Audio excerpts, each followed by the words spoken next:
a linear sequence that acts as a tutorial for the player, an integrated tutorial that's hooked into the gameplay, obviously, that introduces you to the characters, it introduces you to the prince, it introduces you to Elika, and it teaches you the core mechanics that you need to play the game, the wall run, the jump, the, etc.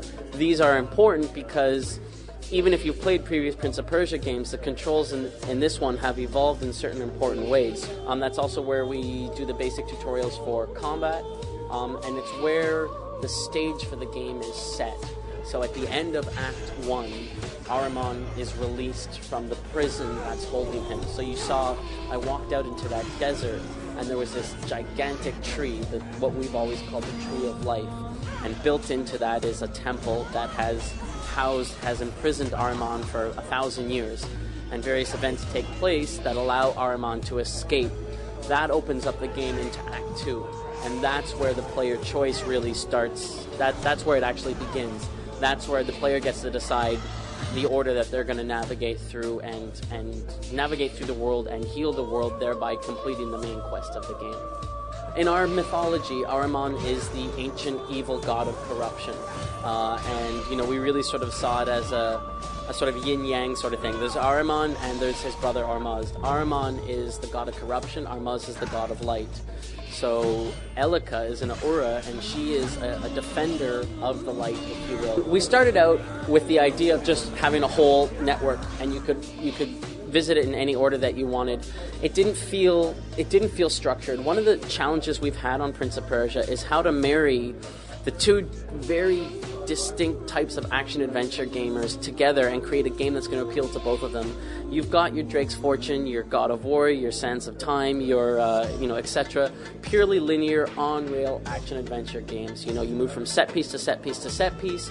Fans of that type of game often are used to having, shall we say, their hand held a little bit.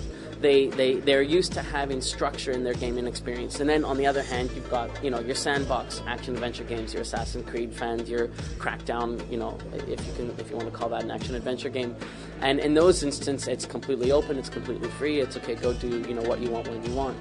So our idea of this network structure, which is still somehow confined based off of the magical powers, so the world opens up more and more as you've unlocked more of these magical abilities, is that it gives the sort of the choice to the player that should appeal to some of these, sandbox action-adventure game fans who like being kind of in control and deciding where they go and when they go and feeling, we call it the author of the experience, like feeling like they're in charge, while at the same time not becoming overwhelming for those players who have not played sandbox games. You visit an area, you heal that area, and we spawn the currency of the game, which are called light seeds.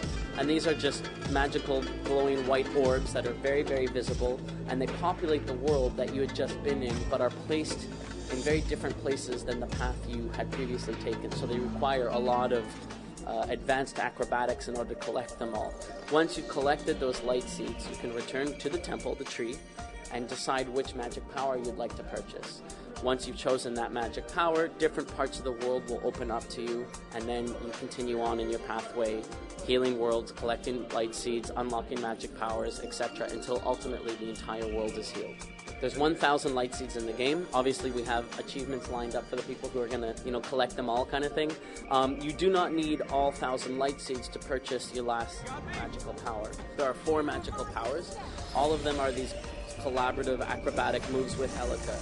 And those are the ones that you purchase to unlock access to the world. Of course, there are other magical Elika abilities that you don't have to purchase. So, for example, her compass power, the cooperative jump power, the teleport power. These are other powers that Elika gets just intrinsically at the offset of the game. One area I'm quite proud of is what we call the on-demand dialogue system, and that's entirely user-initiated, and it's basically just hundreds and hundreds and hundreds of lines of dialogue between the Prince and Elika that really flesh out the backstory of the enemies, of the Guardians, of Ahriman, of Ormuzd, of Elika's backstory, of the Prince's backstory, of the environments, and it's all context-sensitive to the events that have taken place in order to eliminate or maybe at least reduce the amount of repetitiveness in the dialogue that they say. She is removed when we want her to be removed. right? When we, the designers, sort of think, okay, this particular sequence is going to be cooler if Elika is not there, there are scripted sequences that will remove her. There's a more systemic removal system in combat, which is one of the enemy states can only be broken down with Elika, but 3 of their other states, Elika is useless. So if the enemy is in what we call the defensive state, the only thing that can break down that state is the gauntlet. Anything else, the enemy will interrupt. And if you throw Elika at the enemy when he's in the defensive state, Elika will get swatted aside and basically knocked unconscious. Prince of Persia is coming out this holiday season, Xbox 360, PlayStation 3, and PC, and it'll be on store shelves in the US on, I believe, December 2nd.